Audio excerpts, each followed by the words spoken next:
بسم الله الرحمن الرحيم. السلام عليكم ورحمة الله وبركاته.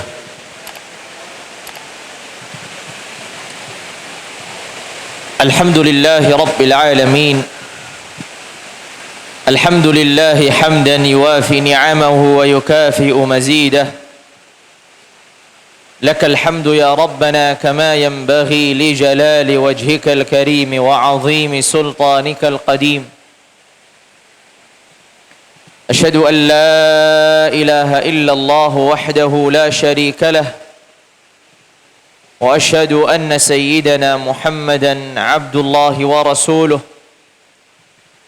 اللهم صل وسلم وبارك على عبدك ورسولك النبي الأمي سيدنا محمد وعلى آله وأزواجه وذريته وصحابته والتابعين ومن تبعهم بإحسان إلى يوم الدين. أما بعد، فاللهم لا علم لنا إلا ما علمتنا إنك أنت العليم الحكيم.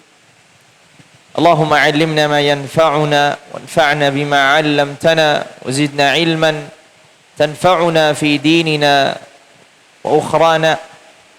اللهم إنا نسألك علما نافعا ورزقا طيبا وعملا صالحا متقبلا.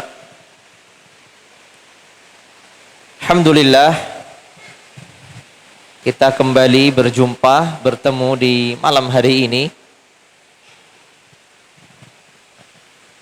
dalam kondisi hujan yang cukup deras. Semoga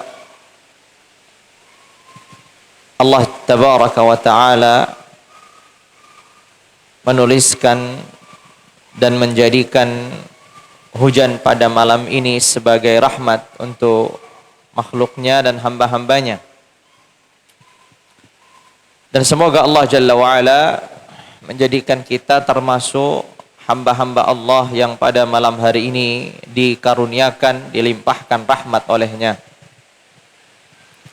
Nah, kita ketahui bahwasanya dengan turunnya hujan, maka dikabulkan pula doa-doa para hamba.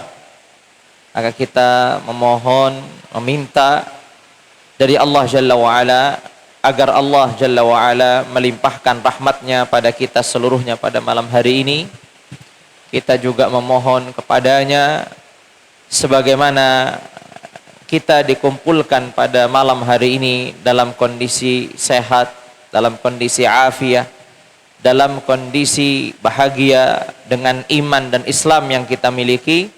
Semoga Allah Jalla wa'ala kembali mempertemukan kita kelak di surganya dalam kondisi yang penuh dengan kebahagiaan dan limpahan karunia yang Allah Azza wa Jalla berikan kepada orang-orang yang beriman. Tidak lupa pada kesempatan yang mulia kita juga memohon, meminta doa pada dan untuk saudara-saudara kita yang berada di negeri Palestina, terutama di Gaza yang sekian hari sudah berlalu dan masih terus dalam kondisi terzalimi, tertindas. Semoga Allah Jalla wa'ala segera mengangkat musibah dari diri mereka, meringankan musibah yang tertimpa pada diri mereka dan memberikan kemenangan bagi para pejuang, bagi para orang-orang yang berjihad di jalan Allah Jalla wa'ala melawan orang-orang Yahudi yang Allah Azza wa Jalla laknat. Jamaah sekalian yang dirahmati dan dimuliakan Allah Azza wa Jalla, kita kembali lagi melanjutkan bahasan kita pada pertemuan malam hari ini, yaitu kisah Abu Bakar As-Siddiq radhiyallahu taala anhu ardhah. Dan ini adalah pertemuan kita yang ke-11. Dan ini adalah pertemuan kita yang ke-11 berkaitan dengan kisahnya Abu Bakar As-Siddiq radhiyallahu taala anhu wa ardhah.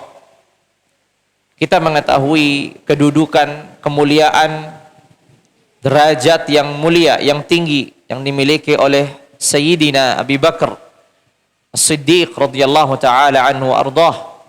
kedudukan beliau di hadapan Rasulullah dan sebelumnya di hadapan Allah Jalla wa'ala, sehingga dengan mengkaji, membaca, menelaah, menyimak sirah atau kisah-kisah beliau, ya semoga ini menjadi bukti dan wasilah bahwa kita termasuk orang-orang yang mencintai orang-orang saleh, dan terutama tentunya adalah Sayyidina Abu Bakar As-Siddiq radhiyallahu taala anhu ardah. Karena harapan kita kelak di akhirat dipertemukan, dikumpulkan, dibangkitkan bersama orang-orang yang kita cintai. Dan semoga kita seluruhnya termasuk yang dicatat sebagai orang-orang yang mencintai Sayyidina Abu Bakar As-Siddiq radhiyallahu taala anhu ardah, karena beliau adalah orang yang dicintai oleh Sayyidina Rasulullah Muhammad ibn Abdullah salawatu rabbi wa salamuhu alaih. Tentu sudah banyak sekali kisah yang kita bahas pada pertemuan-pertemuan yang lalu, ya, tentang Sayyidina Abu Bakar As-Siddiq radhiyallahu taala anhu ardah. Pada malam hari ini kita mengambil beberapa kisah tentang beliau radhiyallahu taala anhu ardah. Di antara kisah yang disebutkan dan diriwayatkan oleh Imam Al-Bukhari dan Muslim di dalam Sahih Al-Bukhari, Sahih Imam Al-Bukhari, begitu juga Sahih Al-Imam Muslim rahimahumullahu wa radhiyallahu anhuma wa 'anis sahabati wa 'anit tabi'in wa 'an ulama'il islami ajma'in, menceritakan suatu kisah. Ya, kisah ini menunjukkan kedudukan Sayyidina Abu Bakar di sisi Allah Jalla wa'ala. Diriwayatkan oleh putranya Abu Bakar yang bernama Abdurrahman. Abu Bakar As-Siddiq memiliki beberapa putra dan memiliki beberapa putri. Di antara putranya bernama Abdurrahman. Di antara putranya Abdullah. Di antara putranya Muhammad. Di antara putrinya Sayyidah Aisyah radhiyallahu taala anha wa ardhaha. Di antara putrinya Asma, ya, Sayyidah Asma binti Abi Bakar As-Siddiq radhiyallahu taala anha wa an abiha.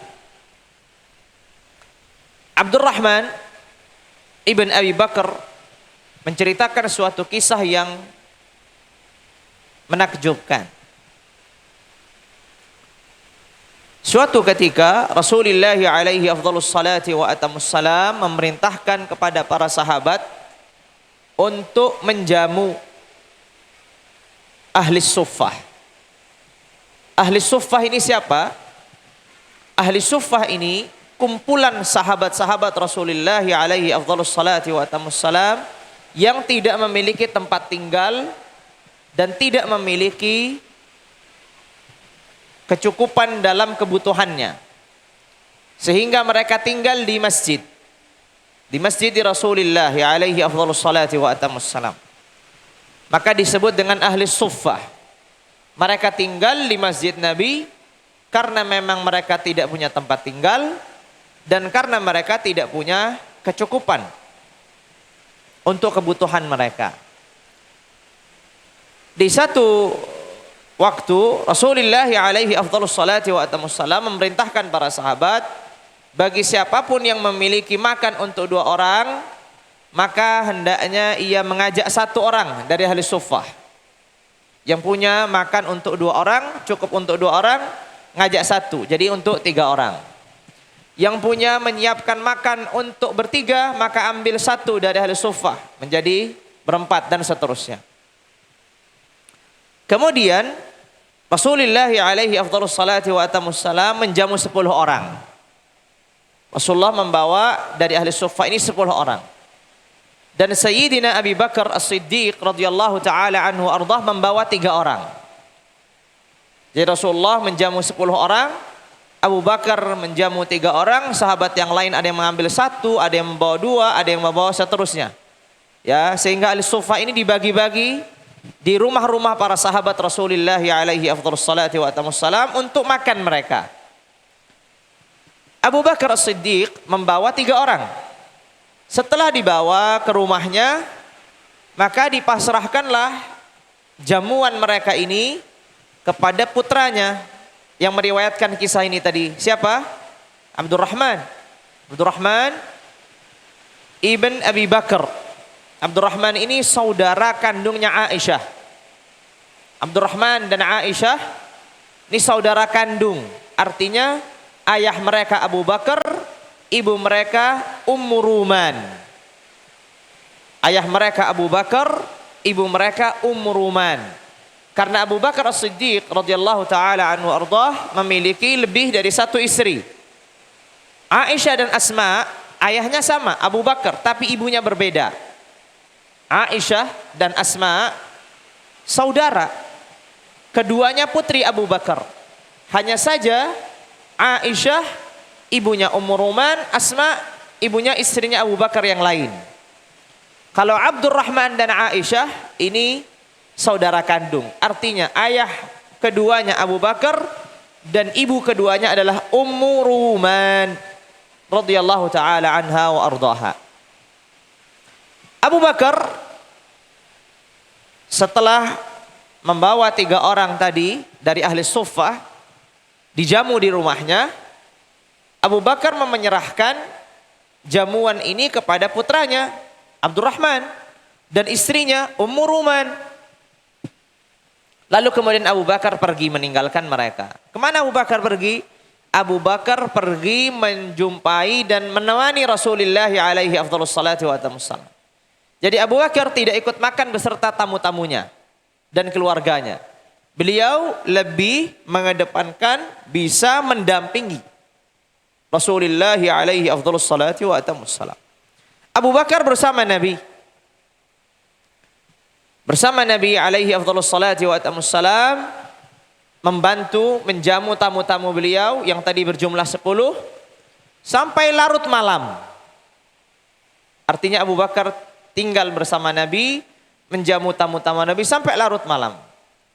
Sepulangnya Abu Bakar dari kebersamaan beliau dengan Sayyidina Rasulullah alaihi afdhalus salatu wa atamussalam, sampainya di rumah, istrinya bertanya dari mana saja gitu. Kenapa? Gitu. Abu Bakar bertanya, kenapa ya? Saya dari Nabi bersama Rasulullah alaihi afdhalus salatu wa atamussalam. Kemudian Ummu Ruman radhiyallahu taala anha ardaha menyampaikan bahwasanya tamu-tamu yang tadi engkau bawa, mereka tidak mau makan sebelum engkau datang. Jadi 3 orang tadi yang sudah dijamu oleh Abu Bakar dan dipasrahkan kepada Ummu Ruman dan Abdurrahman, mereka tidak mau makan kecuali Abu Bakar bersama mereka. Ternyata Abu Bakar tidak pulang kecuali sudah larut malam dan mereka masih menunggu. Ya, dan mereka masih menunggu. Karena mungkin ya mereka merasa sebagai tamu, tuan rumahnya belum datang, ya tidaklah adab bagi seorang kemudian makan duluan.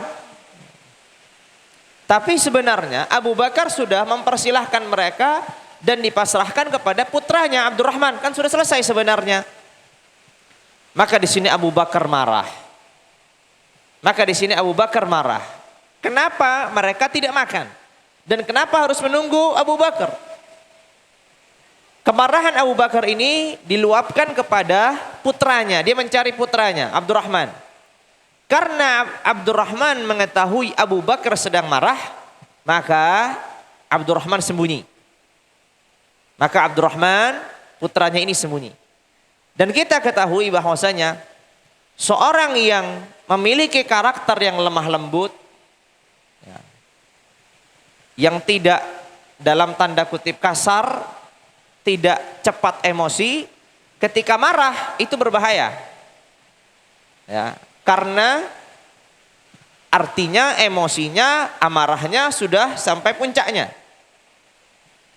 Maka Abdurrahman sembunyi, takut akan bertikai dengan sang ayah Abu Bakar As-Siddiq radhiyallahu taala anhu arda. Lalu kemudian Abu Bakar bersumpah tidak akan makan di hadapan tamu-tamu yang ada. Karena Abu Bakar bersumpah tidak akan makan, maka 3 tamu ini juga bersumpah, kami juga tidak akan makan sampai engkau makan. Akhirnya Sayyidina Abu Bakar As-Siddiq radhiyallahu taala anhu ardah mengalah dan mengatakan, kemarahanku tadi, sumpahku tadi ini dari setan. Ya. Jadi kemarahan sesaat, ya, yang membuat seseorang terkadang memutuskan sesuatu yang tidak tepat, sehingga Abu Bakar meralat karena ia menyadari apa yang ia putuskan ini salah. Dia bersumpah tidak akan makan, akhirnya tamu-tamunya juga bersumpah nggak akan makan sebelum Abu Bakar makan atau bersama mereka makannya. Akhirnya Abu Bakar merasa bahwa yang dikatakan ini tidak benar dan Abu Bakar meralat sumpahnya. Kemudian makanlah satu keluarga, Abu Bakar, Ummu Ruman, Abdurrahman bin Abi Bakar dan 3 tamunya tadi. Setiap kali mereka makan dan mengambil makanan dari piring yang ada, yang disediakan, makanan itu kembali lagi muncul dari bawah. Seakan-akan tidak pernah kurang. Ya, mereka makan, diambil, makan ini tidak pernah kurang. Ya. Ini disebutkan demikian. Ya. Faja'alu la yarfa'una luqmatan illa raba min asfaliha akthar minha. Tidaklah mereka mengangkat satu suapan kecuali tumbuh, ya, dari bawah piring ini lebih banyak daripada apa yang mereka ambil. Karamah. Ini yang disebut oleh ulama dalam pembahasan akidah namanya babul karamat. Ya. Karamah ini satu perkara yang tidak normal diberikan kepada wali-wali Allah Jalla wa'ala. Sebagaimana mukjizat itu satu perkara yang tidak normal diberikan untuk Nabi dan Rasul-Rasul Allah, utusan-utusan Allah. Maka sambil mereka makan, muncul lagi makan dari bawah. Terus begitu tidak habis-habis.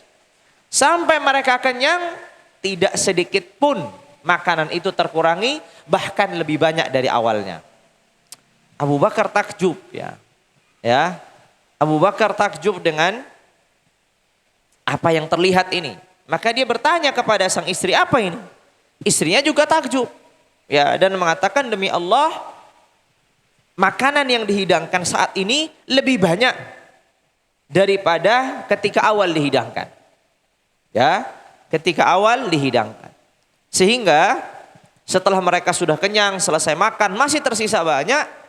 Ya.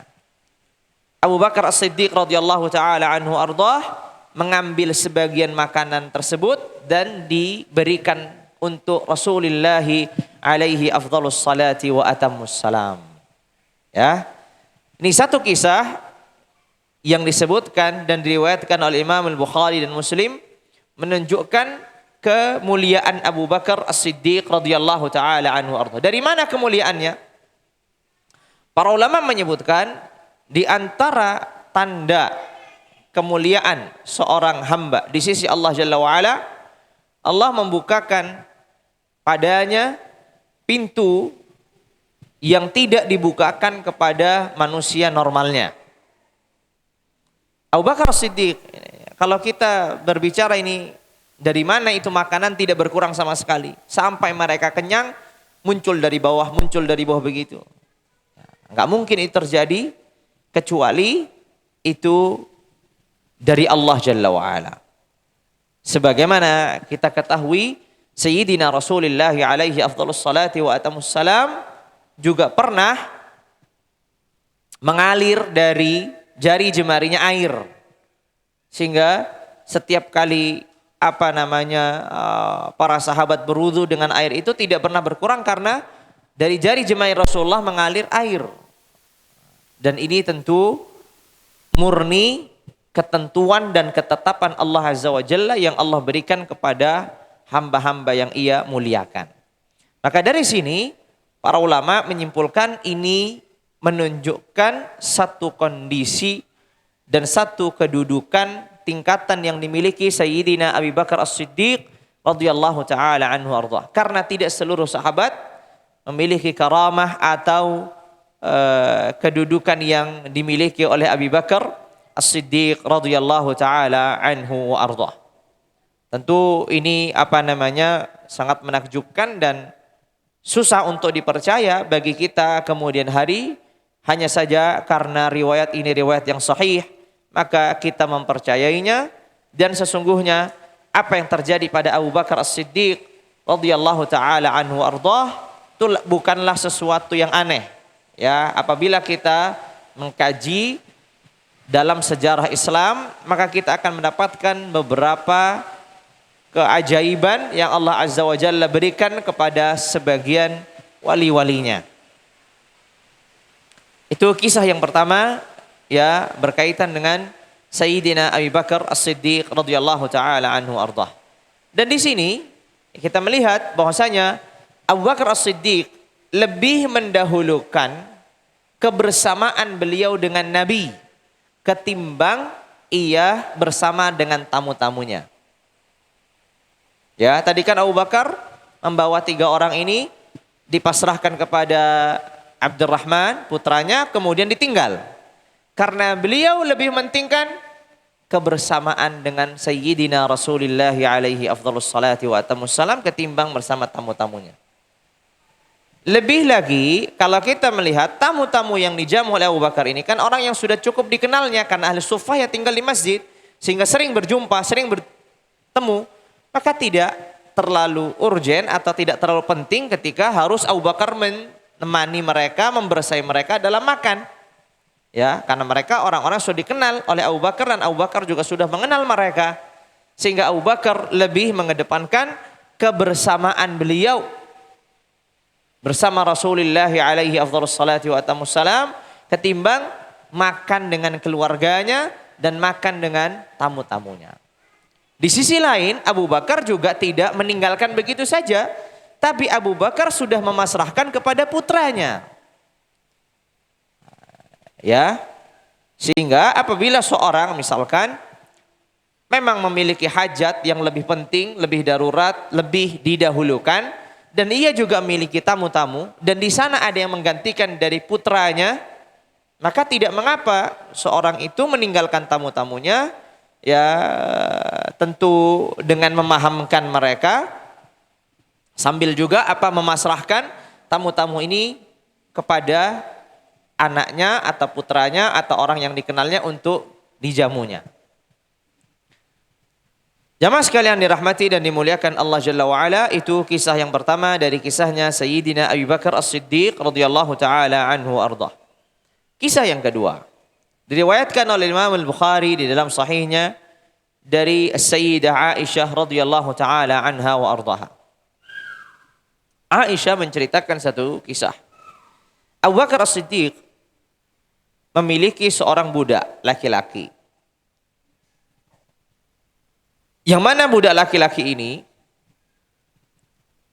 diberi leluasa oleh Abu Bakar untuk bekerja dan mencari penghasilan. Kemudian hasilnya diserahkan kepada Sayyidina Abu Bakar. Jadi Abu Bakar punya budak laki-laki, diberi keleluasaan untuk ia mencari penghasilan, dan nanti penghasilannya diserahkan kepada Sayyidina Abu Bakar As-Siddiq radhiyallahu taala anhu ardhah. Sehingga Abu Bakar mendapatkan keuntungan dari penghasilan budak laki-laki ini. Pada satu saat Sayyidina Abu Bakar As-Siddiq radhiyallahu taala anhu ardhah berjumpa dengan budaknya ini, dan budaknya ini membawakan makanan untuk Sayyidina Abu Bakar As-Siddiq radhiyallahu taala anhu ardhah.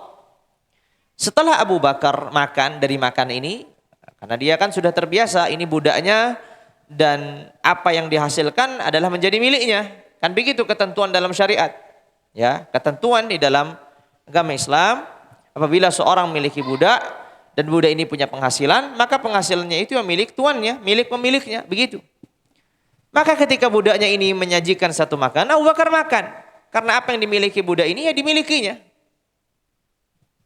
Ketika Abu Bakar setelah makan, Maka budak ini bertanya kepada Abu Bakar, tahu nggak makanan ini tadi itu dari mana? Tentu kata Abu Bakar, ya nggak tahu lah. Dari mana? Saya tahunya ya ini dari kamu dan dari pekerjaanmu. Ternyata budak ini mengatakan, sesungguhnya makanan yang saya hidangkan tadi itu dari hasil menipu orang. Gimana menipu orang? Aku ini bekerja, di saat aku bekerja aku mengaku diriku sebagai ahli peramal, tukang peramal. Padahal dia bukan peramal. Lalu kemudian datang beberapa orang minta diramal gitu, kemudian dikasih ramalan lah bagaimana. Padahal budak ini bukan peramal. Akhirnya ia mendapatkan penghasilan. Nah dari penghasilan ini, ia belikan makanan dan dihidangkan kepada Sayyidina Abu Bakar As-Siddiq. Abu Bakar As-Siddiq radhiyallahu taala anhu ardah, ketika mengetahui bahwasanya apa yang dimakannya itu menjadi masalah untuk dirinya, ya karena dari hasil yang tidak baik, ya dari budak ini tadi, dari menipu, kemudian dari pekerjaan yang tidak baik, maka Abu Bakar memasukkan tangannya ke mulutnya untuk mengeluarkan apa yang telah dimakan, memuntahkan apa yang telah dimakan. Ya. Di sini para ulama menyebutnya inilah satu bukti, ya, satu tanda yang nyata dari keterjagaan Abu Bakar As-Siddiq radhiyallahu taala anhu ardah dalam beragamanya. Sehingga ketika ia makan sesuatu yang sebenarnya ia tidak tahu, sudah terlanjur makan bagaimana? Ya, dalam ketentuan syariat, ya, dalam ketentuan fikih tidak ada kewajiban demikian. Orang misalkan bertamu atau berjumpa sama kawannya, makan dari makan kawannya, terus habis itu kata kawannya, tadi saya hasil dari nyuri loh. Nah, sudah terlanjur dimakan, mau gimana lagi? Tidak ada kewajiban baginya untuk dikeluarkan, nggak ada dalam secara hukum fikih, tidak ada. Ya, tidak ada hukum fikihnya. Yang bertanggung jawab mutlak ya orang yang menyajikan tadi. Tapi Sayyidina Abu Bakar As-Siddiq radhiyallahu taala anhu ardah, ia adalah orang yang sangat wari', orang yang sangat menjaga, ya, kemurnian dirinya dari hal-hal yang diharamkan oleh Allah Jalla wa'ala. Sehingga dia masukkan tangannya sampai ia berhasil mengeluarkan seluruh apa yang telah dimakannya. Radhiyallahu ta'ala anhu ardah. Mungkin kalau itu terjadi satu di antara kita, ya kita sudah akan berdalih, akan kita nggak tahu. Ya sudah selesai lah, kan begitu. Yang salah jadi yang menyajikan gitu. Tapi inilah Abu Bakar As-Siddiq radhiyallahu taala anhu Allah. Dan yang perlu kita ketahui bahwasanya al-wara', ya, atau kehati-hatian dalam beragama ini sifat yang terpuji. Apabila kehati-hatian dalam beragama itu diterapkan untuk diri sendiri dan tidak melampaui batas-batasan syariat. Kehati-hatian dalam beragama ini suatu sifat yang terpuji. Apabila diterapkan untuk diri sendiri dan tidak melampaui batas-batas syariat. Artinya tidak sampai menghalalkan atau mengharamkan sesuatu yang halal, atau tidak sampai misalkan mewajibkan sesuatu yang tidak wajib. Nah, kalau itu kan jadi mengubah ketentuan syariat. Ya, kalau sampai dalam derajat itu ketentuan syariat diubah, misalkan kehati-hatian dalam beragama, misalkan menjaga sholat duha, menjaga qabliyah ba'diyah, menjaga puasa Senin dan Kamis. Bagus-bagus saja orang melakukan untuk dirinya sendiri. Tapi kalau sampai kemudian ia meyakininya itu sesuatu yang wajib, nah ini berarti sudah mengubah ketentuan syariat. Maka kehati-hatian dalam beragama ini sesuatu yang terpuji. Apabila dilaksanakan untuk dirinya sendiri dan tidak melampaui batas dalam syariat. Apabila dilakukan untuk dijadikannya timbangan orang lain, maka ini tidak betul. Kehati-hatian dalam beragama, apabila dijadikannya untuk sebagai timbangan dan tolak ukur orang lain, maka ini tidak menjadi benar. Ya. Kenapa? Karena dari kehati-hatian ini kemudian nanti seorang akan menyimpulkan suatu hukum kepada orang lain yang mungkin kehati-hatian dalam beragama ini bentuknya tidak wajib, hanya sunnah saja. Ya. Hanya sunnah, seperti yang dilakukan oleh Abu Bakar As-Siddiq. Seperti yang dilakukan Abu Bakar As-Siddiq. Apakah wajib bagi kita yang kemudian tahu setelah makan apa yang dimakannya ternyata dari harta yang haram untuk mengeluarkannya, secara hukum fikih tidak wajib, tidak ada ketentuan itu. Kan dia tidak tahu kalau dimakannya, karena sudah nggak bisa. Yang dimakannya pun akan sudah bercampur dengan di dalam, kan nggak akan bisa mengeluarkan seluruhnya. Pasti akan yang tersisa sebagiannya, kan nggak mungkin. Ya, enzim-enzimnya sudah terserap dan seterusnya sudah terproses. Itu kan. Tapi Abu Bakar melakukan itu. Kalau ini dijadikan tolak ukur kepada kita, apa jadinya? Makanya apabila seorang melakukan kehati-hatian dalam beragama itu, menerapkan pada dirinya dan tidak melampaui dalam batasan syariat, dalam arti tidak mengubah hukum syariat, maka ini sesuatu yang terpuji. Tapi ketika kehati-hatian dalam beragama itu menjadi tolak ukur orang lain dalam pandangannya, maka ini bisa menjadi sesuatu yang tercela. Ya, bisa menjadi contoh. Seorang yang sudah rutinitasnya dia misalkan menjaga sholat malam. Ketika dia melihat kawannya tidak pernah sholat malam, lalu kemudian dia menjadikan tolak ukurnya dirinya, karena dirinya cukup hati-hati, cukup baik karena menjaga sholat malam, sesuatu yang terpuji. Tapi kemudian tolak ukurnya diukur pada dirinya, seakan-akan orang atau kawannya tadi itu melanggar aturan syariat, seakan-akan dia menyia-nyiakan hukum Allah, maka di sini menjadi sesuatu yang tercela. Karena pada akhirnya secara hukum fikih, orang yang tidak melakukan sholat malam, ya tidak dihukumi sebagai orang yang fasik. Karena sholat malam itu pada akhirnya apa hukumnya? Sunnah, bukan wajib. Kan begitu.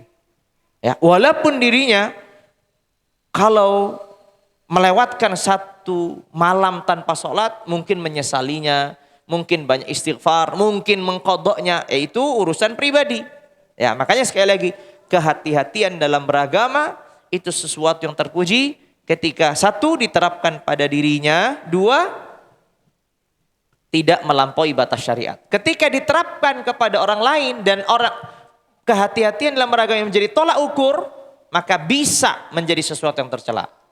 Ya, tidak selalu, tapi bisa menjadi sesuatu yang tercela. Ya. Maka yang dilakukan Abu Bakar Siddiq bukanlah suatu kewajiban yang harus kita lakukan seluruhnya. Apabila kita mendapatkan makanan yang kemudian kita tahu itu sesuatu yang haram, kemudian kita masukkan tangan kita ke mulut kita, misalnya dikeluarkan dan muntah, enggak begitu juga. Ya. Tapi bagi yang ingin melakukan itu, boleh enggak? Sayyidina Abu Bakar sudah memberikan contoh. Radhiyallahu ta'ala anhu arda. Ya. Namun ini tidak bisa kemudian dipukul rata semua orang harus melakukan hal yang sama. Ya. Karena yang perlu kita ketahui, di dalam syariat ini manusia itu memiliki tingkatan yang berbeda.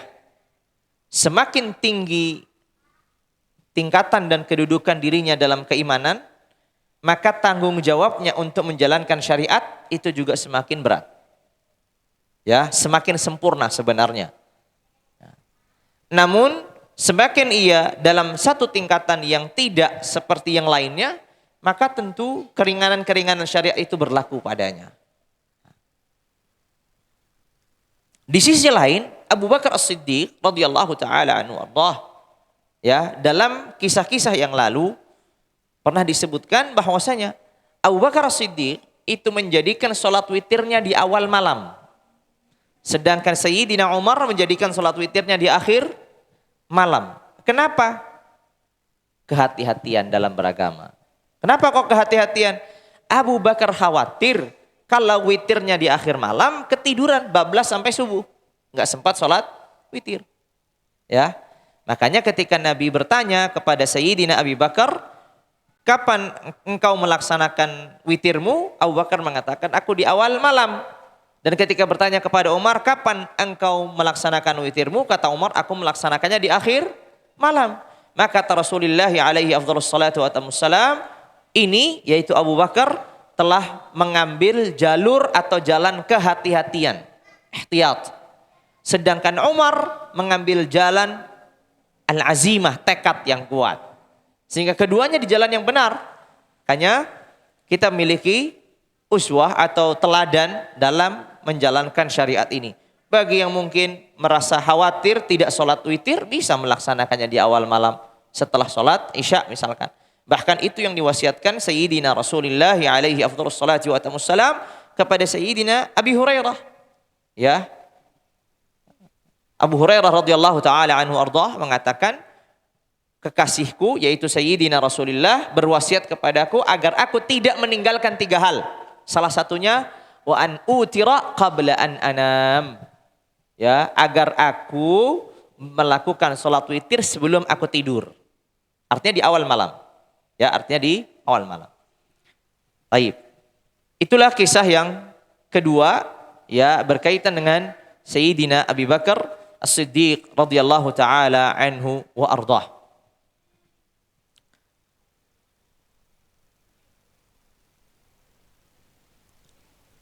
Di antara kisah yang lain, ini kisah yang cukup unik.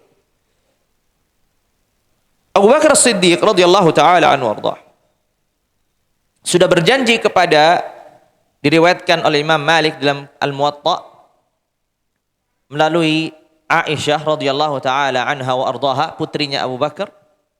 Dikisahkan bahwasanya Abu Bakar berjanji kepada Aisyah untuk memberikan beberapa takaran kurma dari kebunnya Abu Bakar. Namun belum sempat diberikan. Artinya kurma itu masih berada di pohon. Sampai kemudian Sayyidina Abu Bakar As-Siddiq radhiyallahu taala anhu ardah datang padanya sakaratul maut dan belum memberikan kurma yang telah dijanjikan atau telah diberikan kepada Sayyidina Aisyah. Hanya belum serah terima saja. Sebenarnya sudah diberikan, hanya belum serah terima saja. Lalu kemudian Abu Bakar As-Siddiq di penghujung kehidupannya berpesan kepada Aisyah radhiyallahu taala anha wa ardhaha. Kata Abu Bakar, demi Allah, wahai putriku, tidak ada seorang yang lebih aku cintai daripada dirimu. Ya, yang lebih aku cintai daripada dirimu. Dan aku ingin sekali memberikan apa yang telah aku janjikan padamu. Hanya saja, ya, karena aku belum serahkan apa yang aku ingin berikan padamu, maka setelah kematianku, hal tersebut menjadi warisan. Dan karena menjadi warisan, maka engkau harus berbagi dengan yang lainnya. Engkau harus berbagi dengan lainnya. Ya. Berbagi dengan siapa? Berbagi dengan 2 saudaranya dan 2 saudarinya. Aisyah bertanya, berbagi dengan siapa? Berbagi dengan 2 saudaramu laki-laki dan dengan 2 saudarimu. 2 saudaranya yaitu Abdurrahman dan Muhammad. Tadi kan disebutkan di antara putranya Abu Bakar namanya Abdurrahman, di antara putranya Muhammad, di antara putranya Abdullah. Hanya saja Abdullah wafat sebelum ayahnya. Jadi ketika Abu Bakar wafat masih memiliki 2 putra, Abdurrahman dan Muhammad. Lalu kemudian Aisyah bertanya, kalau 2 putra sudah tahulah saudaranya yang putra Abdurrahman dan Muhammad. Kalau 2 putri, Aisyah mengatakan Asma. Famanil ukhra? Yang aku kenal adalah 1 orang. Saudari perempuannya 1 orang, yaitu Asma. Ya, saudari perempuannya itu Asma radhiyallahu taala anha wa ardhaha. Dan kita ketahui Asma ini adalah istrinya Az-Zubair ibnul Awwam. Ya, walaupun kemudian di akhir hayatnya mereka bercerai. Tapi pada dasarnya ya Az-Zubair ibn Awwam menikahi As-Sayyidah Asma binti Abi Bakar As-Siddiq radhiyallahu taala anha wa ardhaha. Maka Aisyah bertanya, saudariku yang lain siapa? Yang aku kenal ya cuma Asma, enggak ada saudari yang lain. Kata Sayyidina Abi Bakar As-Siddiq radhiyallahu taala anhu ardah,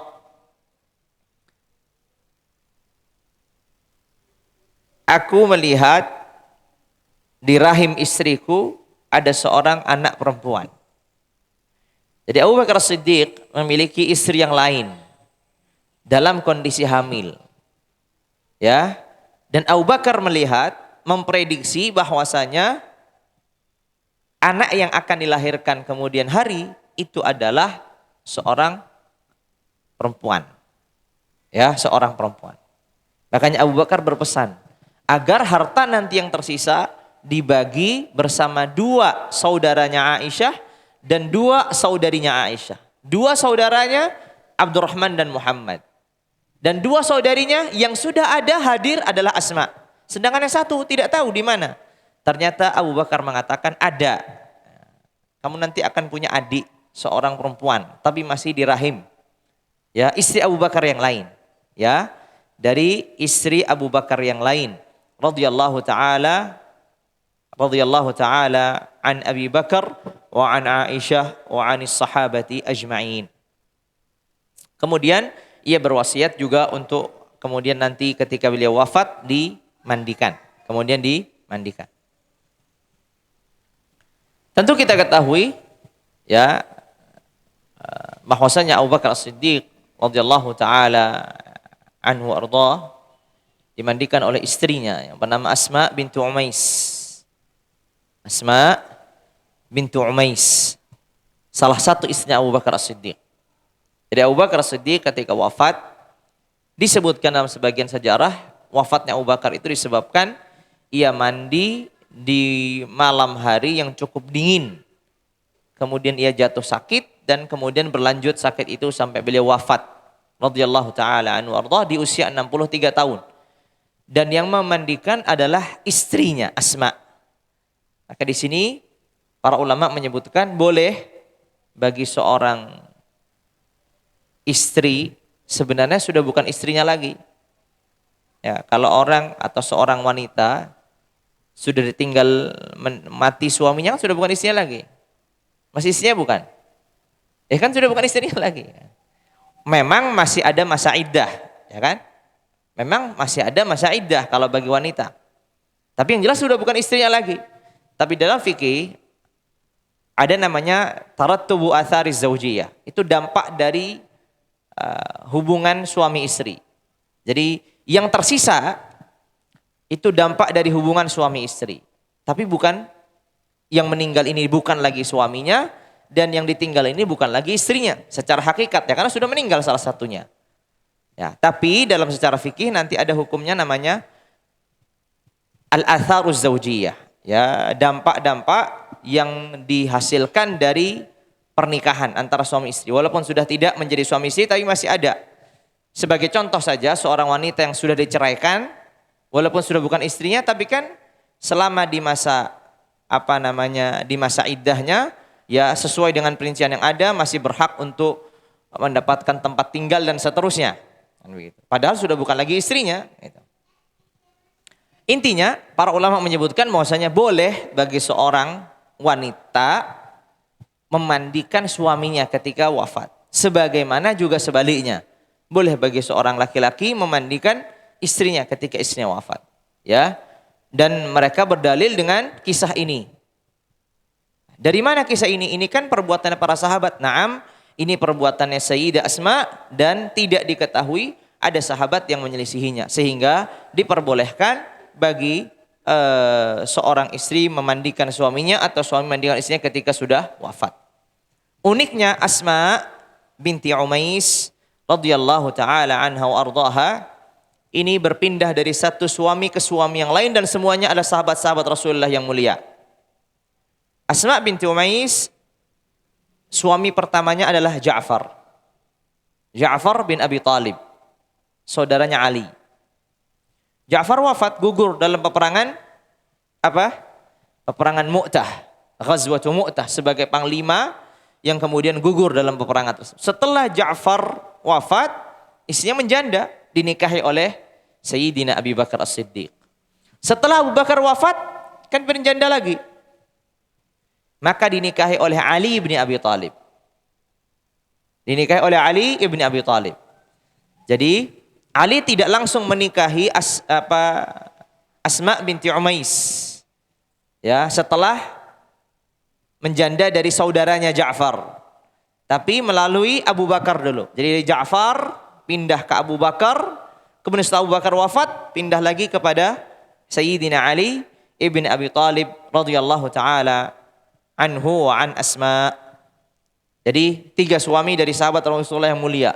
Dari mulai Ja'far, seorang yang gugur syahid di dalam peperangan Mu'tah, kemudian Sayyidina Abu Bakar As-Siddiq, kemudian kepada Sayyidina Ali ibni Abi Thalib radhiyallahu taala anhu wa ardhah. Para ulama rahimahumullah tabaraka wa taala, sebagaimana juga telah disebutkan dalam kajian-kajian yang lalu, menyebutkan bahwa a'lamus sahabati adalah Abu Bakar As-Siddiq. Orang atau yang paling berilmu dari kalangan sahabat-sahabat Rasulullah adalah Abu Bakar As-Siddiq. Walaupun apabila kita menelaah melihat fatwanya Abu Bakar atau riwayat-riwayat yang disampaikan oleh Abu Bakar sangatlah terbatas. Hanya saja para ulama menyebutkan keilmuan Abu Bakar itu tampak dalam kondisi-kondisi di mana keilmuan yang lain tidak tampak. Inilah hakikat ya keilmuan seseorang yang sesungguhnya. Keilmuan Abu Bakar itu tampak dalam kondisi di mana orang-orang tidak tampak ilmunya. Ya.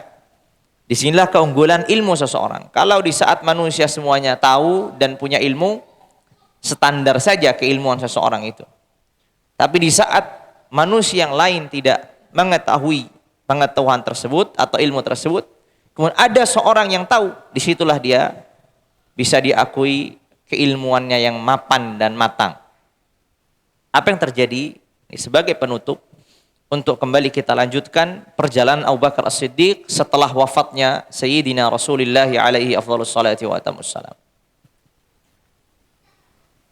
Peristiwa yang sangat besar yang terjadi pada umat ini adalah wafatnya nabinya.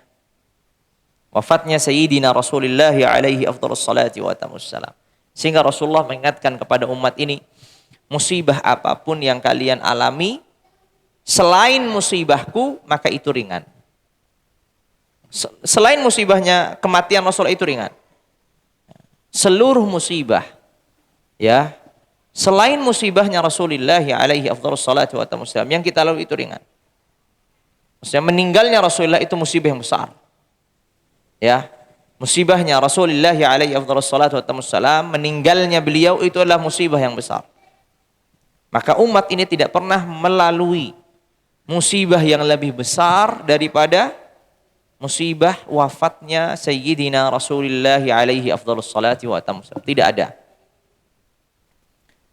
Dan itu tampak ya, ujian yang berat bagi para sahabat-sahabat Rasulullah. Bagi kita mungkin tidak merasakannya atau tidak begitu merasakannya karena memang kita tidak hadir di tengah-tengah kehidupan beliau.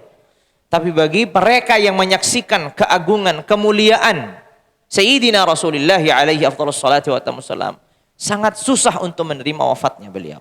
Sehingga banyak dari para sahabat mengingkari.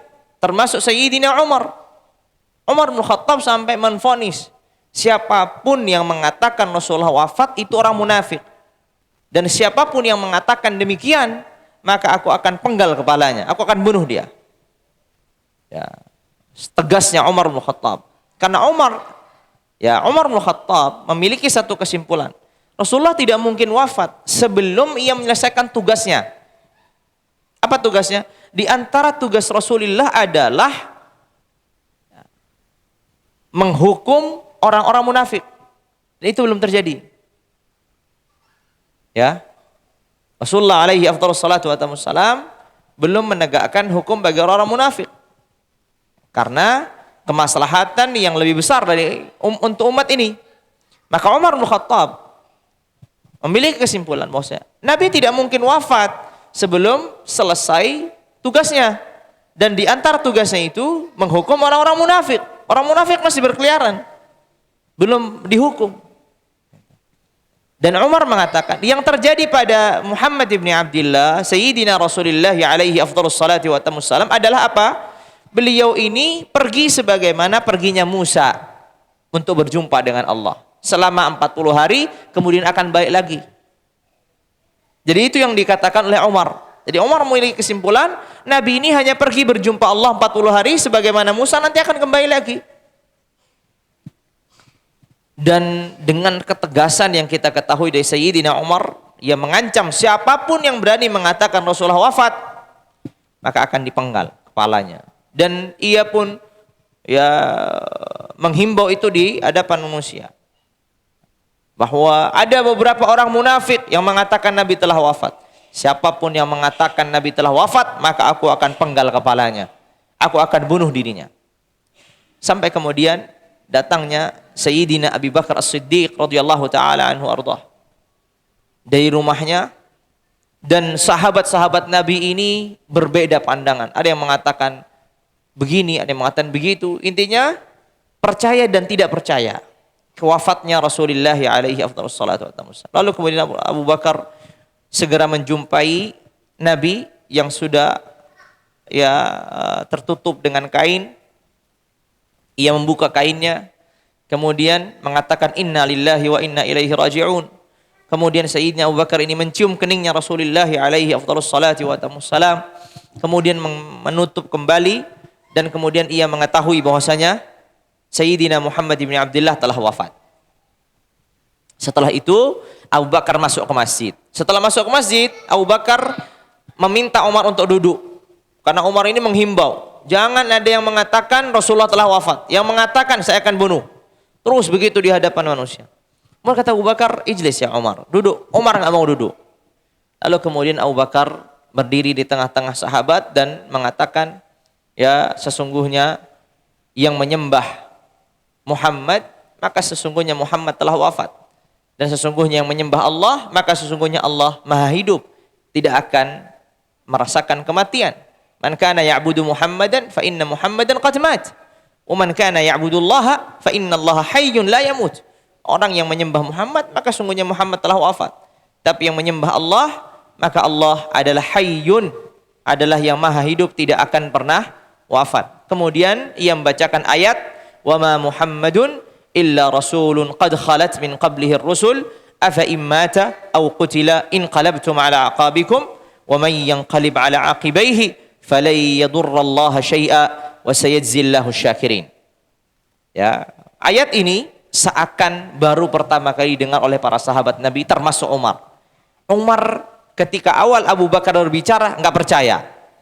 Tapi kemudian ketika Abu Bakar membaca wa ma Muhammadun, sesungguhnya Muhammad illa rasul, sesungguhnya Muhammad itu hanyalah sebagai utusan Allah yang telah didahului utusan-utusan yang lain. Sebagaimana utusan-utusan Allah yang lainnya juga wafat, maka Muhammad juga wafat. Sunnatullah, ketentuan Allah yang sama. Ketentuan Allah yang sama. Tidak ada orang yang hidup kecuali akan wafat. Termasuk Sayyidina Rasulullah alaihi afdhalus salati wassalam. Maka ketika mendengarkan ayat yang dibaca Abu Bakar As-Siddiq, Umar terduduk dengan sendirinya dan kemudian menangis. Disitulah ia menyadari sesungguhnya Rasulullah alaihi afdhalus salati wassalam telah wafat. Ini para ulama menyebutkan keilmuan, keteguhan Abu Bakar tampak dalam kondisi-kondisi demikian. Di saat manusia sedang teruji, dicoba dengan cobaan yang besar, ternyata Sayyidina Abu Bakar teguh di atas keimanannya dan teguh di atas pengetahuannya. Ayat-ayat yang dihafalnya tidak lupa, tapi hadir dalam kehidupannya. Sehingga ia bisa menghadirkan ayat ini. Padahal ayat ini juga dibaca oleh Umar. Umar juga tahu ayat ini. Wa ma Muhammadun illa rasulun qad khalat min qabli rusul afa immata. Apakah kalau Muhammad wafat atau terbunuh, kalian akan kembali sebagaimana dahulu kala? Artinya kembali ke kufuran? Wa may yanqalib ala aqibaihi, orang yang kembali kufur maka Allah tidak akan bermudarat dengan apa yang dilakukan. Itu saja. Ayat ini dibaca oleh seluruh sahabat yang hadir, hanya saja menghadirkan keilmuan, pengetahuan di saat dibutuhkan, di saat orang sedang dicoba dan diuji, ini yang berat. Makanya ya, keilmuan seseorang itu akan diuji dalam kondisi-kondisi yang tidak normal. Keilmuan seseorang itu akan diuji dalam kondisi-kondisi yang tidak normal. Sudah ngaji sekian lama, Namun bagaimana kondisi keilmuannya yang dia tahu bahwasanya setiap ketentuan itu telah Allah tentukan. Apakah masih hadir nggak ilmu yang diyakininya? Ternyata banyak orang yang tidak bisa menghadirkan pengetahuan dan keilmuannya itu dalam kondisi-kondisi yang tidak normalnya. Tapi Abu Bakar As-Siddiq radhiyallahu taala anhu ardhah diberi taufik oleh Allah Jalla wa ala ya untuk teguh, untuk tegar di atas musibah yang besar dan mampu menghadirkan keilmuan dan ayat-ayat yang ia hafal, yang ia ketahui pun hadir dalam kehidupannya. Itulah seharusnya selayaknya seorang mukmin ya, ketika ia membaca ayat-ayat Allah Jalla wa ala, mengetahui artinya, hadir dalam peristiwa-peristiwa yang dilaluinya. Sebagaimana Sayyidina Abu Bakar As-Siddiq radhiyallahu taala anhu wa ardhah. Maka Umar ketika mendengar ayat-ayat yang dibaca oleh Abu Bakar, kemudian ia terduduk, lalu kemudian menangis, diikuti oleh para sahabat-sahabat Rasulullah alaihi afdhalus salati wa atamus salam radhiyallahu anis sahabati ajma'in, menangis karena kepergian yang nyata, yang jelas, yang diyakin, tidak ada lagi keraguan bahwasanya Sayyidina Rasulullah alaihi afdhalus salati wa atamus salam telah wafat. Jamaah sekalian yang dirahmati dan dimuliakan Allah Jalla wa ala, insyaallah kembali kita lanjutkan kisah Abu Bakar As-Siddiq dalam perjumpaan yang berikutnya, yang mana perjumpaan berikutnya berkaitan dengan Abu Bakar As-Siddiq setelah wafatnya Rasulullah alaihi afdhalus salati wa atamus salam. Bagaimana beliau terpilih menjadi seorang khalifah, apa saja aktivitas pertama yang dilakukannya, bagaimana dengan orang-orang yang kembali murtad atau kembali ke kufurannya, mereka murtad dan keluar dari Islam, bagaimana Sayyidina Abu Bakar menghadapi itu semua, bagaimana tugas-tugas Nabi yang sudah diputuskan tapi belum sempat terjalankan, apa yang dilakukan oleh Abu Bakar Siddiq. InsyaAllah Jalla wa'ala kita akan melanjutkan ini pada pertemuan-pertemuan berikutnya. Sampai pertemuan itu kita memohon, kita berdoa kepada Allah Jalla wa'ala agar kita terus diberi kesempatan, kesehatan, dan dipenuhi usia kita dengan ketaatan dan ibadah, sehingga kita kembali lagi dipertemukan oleh Allah Jalla wa'ala sebagai hamba-hambanya yang terus meningkatkan cintanya kepadanya dan meningkatkan ketaatan padanya. Semoga Allah Jalla wa'ala merahmati, mengampuni seluruh diri kita dan orang-orang yang beriman yang telah mendahului kita. Kita tutup dengan kafaratul majlis. Subhanakallahumma bihamdika asyhadu an la ilaha illa anta astaghfiruka wa atubu ilaik. Wassalamu alaikum warahmatullahi wabarakatuh.